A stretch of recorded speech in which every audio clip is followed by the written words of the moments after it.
Chapter 2. Thought Waves and Their Process of Reproduction. Like a stone thrown into the water, thought produces ripples and waves which spread out over the great ocean of thought.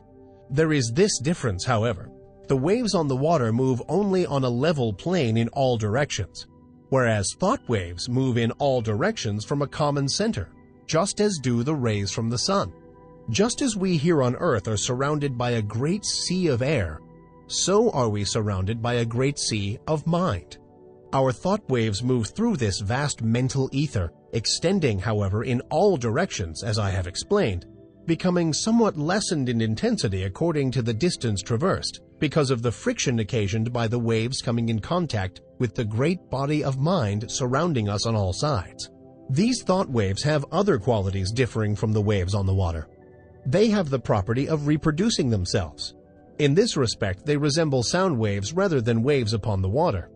Just as a note of the violin will cause the thin glass to vibrate and sing, so will a strong thought tend to awaken similar vibrations in minds attuned to receive it. Many of the stray thoughts which come to us are but reflections or answering vibrations to some strong thought set out by another. But unless our minds are attuned to receive it, the thought will not likely affect us. If we are thinking high and great thoughts, our minds acquire a certain keynote corresponding to the character of the thoughts we have been thinking, and this keynote, once established, will be apt to catch the vibrations of other minds keyed to the same thought. On the other hand, let us get into the habit of thinking thoughts of an opposite character, and we will soon be echoing the low order of thought emanating from the minds of the thousands thinking along the same lines.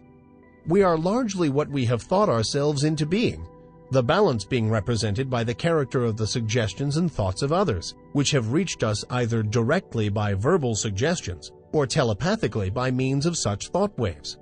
Our general mental attitude, however, determines the character of the thought waves received from others as well as the thoughts emanating from ourselves. We receive only such thoughts as are in harmony with the general mental attitude held by ourselves, the thoughts not in harmony affecting us very little, as they awaken no response in us. The man who believes thoroughly in himself and maintains a positive, strong mental attitude of confidence and determination is not likely to be affected by the adverse and negative thoughts of discouragement and failure emanating from the minds of other persons in whom these last qualities predominate. At the same time, these negative thoughts, if they reach one whose mental attitude is pitched on a low key, deepen his negative state and add fuel to the fire which is consuming his strength, or, if you prefer this figure, serve to further smother the fire of his energy and activity. We attract to us the thoughts of others of the same order of thought. The man who thinks success will be apt to get into tune with the minds of others thinking likewise, and they will help him, and he them.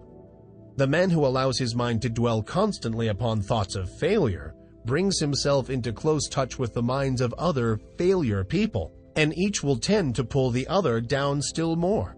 The man who thinks that all is evil is apt to see such evil and will be brought into contact with others who will seem to prove his theory. And the man who looks for good in everything and everybody will be likely to attract to himself the things and people corresponding to his thought. We generally see that for which we look. You will be able to carry this idea more clearly if you will think of the Marconi wireless instruments, which receive the vibrations only from the sending instrument which has been attuned to the same key, while other telegrams are passing through the air in near vicinity without affecting the instrument.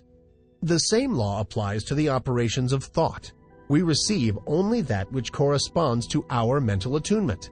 If we have been discouraged, we may rest assured that we have dropped into a negative key and have been affected not only by our own thoughts, but have also received the added depressing thoughts of similar character, which are constantly being sent out from the minds of other unfortunates who have not yet learned the law of attraction in the thought world. And if we occasionally rise to heights of enthusiasm and energy, how quickly we feel the inflow of the courageous, daring, energetic, positive thoughts being sent out by the live men and women of the world. We recognize this without much trouble when we come in personal contact with people and feel their vibrations, depressing or invigorating as the case may be. But the same law operates when we are not in their presence, although less strongly.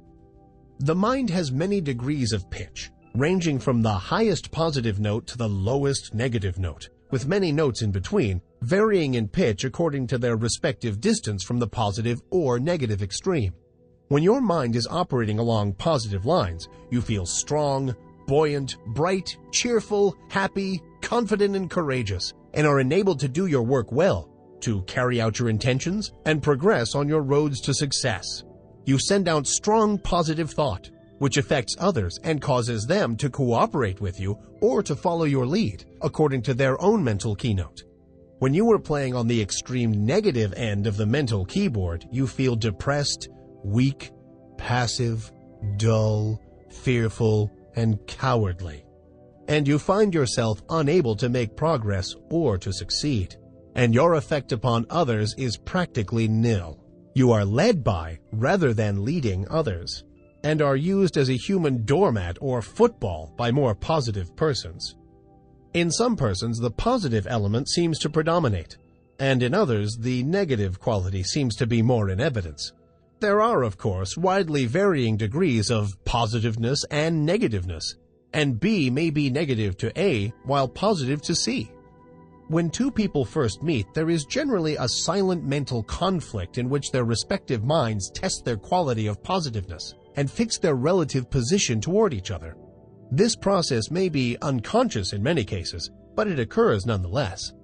The adjustment is often automatic, but occasionally the struggle is so sharp, the opponents being so well matched, that the matter forces itself into the consciousness of the two people.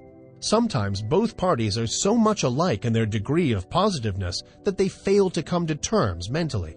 They never really are able to get along with each other, and they are either mutually repelled and separate, or else stay together amid constant broils and wrangling. We are positive or negative to everyone with whom we have relations.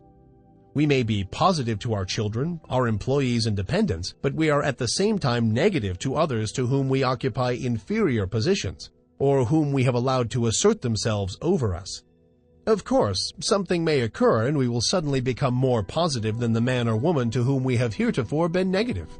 We frequently see cases of this kind, and as the knowledge of these mental laws becomes more general, we will see many more instances of persons asserting themselves and making use of their newfound power. But remember, you possess the power to raise the keynote of your mind to a positive pitch by an effort of the will. And, of course, it is equally true that you may allow yourself to drop into a low negative note by carelessness or a weak will. There are more people on the negative plane of thought than on the positive plane, and consequently, there are more negative thought vibrations in operation in our mental atmosphere. But, happily for us, this is counterbalanced by the fact that a positive thought is infinitely more powerful than a negative one. And if by force of will we raise ourselves to a higher mental key, we can shut out the depressing thoughts and may take up the vibrations corresponding with our changed mental attitude. This is one of the secrets of the affirmations and autosuggestions used by the several schools of mental science and other new thought cults. There is no particular merit in affirmations of themselves, but they serve a twofold purpose. 1.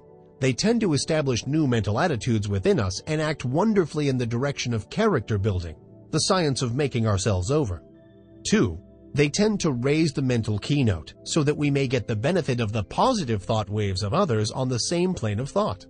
Whether or not we believe in them, we are constantly making affirmations. The man who asserts that he can and will do a thing, and asserts it earnestly, develops in himself the qualities conducive to the well-doing of that thing, and at the same time places his mind in the proper key to receive all the thought waves likely to help him in the doing. If, on the other hand, one says and feels that he is going to fail, he will choke and smother the thoughts coming from his own subconscious mentality, which are intended to help him, and at the same time will place himself in tune with the failure thought of the world. And there is plenty of the latter kind of thought around, I can tell you. Do not allow yourselves to be affected by the adverse and negative thoughts of those around you. Rise to the upper chambers of your mental dwelling and key yourself up to a strong pitch, away above the vibrations on the lower planes of thought. Then you will not only be immune to their negative vibrations, but will be in touch with the great body of strong positive thought coming from those of your own plane of development. My aim will be to direct and train you in the proper use of thought and will. that you may have yourself well in hand and may be able to strike the positive key at any moment you may feel it necessary. It is not necessary to strike the extreme note on all occasions. The better plan is to keep yourself in a comfortable key without much strain, and to have the means at command whereby you can raise the pitch at once when occasion demands. By this knowledge, you will not be at the mercy of the old automatic action of the mind, but may have it well under your own control. Development of the will is very much like the development of a muscle, a matter of practice and gradual improvement. At first it is apt to be tiresome, but at each trial one grows stronger until the new strength becomes real and permanent. Many of us have made ourselves positive under sudden calls or emergencies. We are in the habit of bracing up when occasion demands. But by intelligent practice you will be so much strengthened that your habitual state will be equal to your bracing up stage now. And then when you find it necessary to apply the spur, you will be able to reach a stage not dreamed of at present. Do not understand me as advocating a high tension continuously. This is not at all desirable, not only because it is apt to be too much of a strain upon you, but also because you will find it desirable to relieve the tension at times and become receptive that you may absorb impressions. It is well to be able to relax and assume a certain degree of receptiveness, knowing that you are always able to spring back to the more positive state at will. The habitually strongly positive man loses much enjoyment and recreation. Positive, you give out expressions. Receptive, you take in impressions. Positive, you are a teacher. Receptive, a pupil. It is not only a good thing to be a good teacher, but it is also very important to be a good listener at times.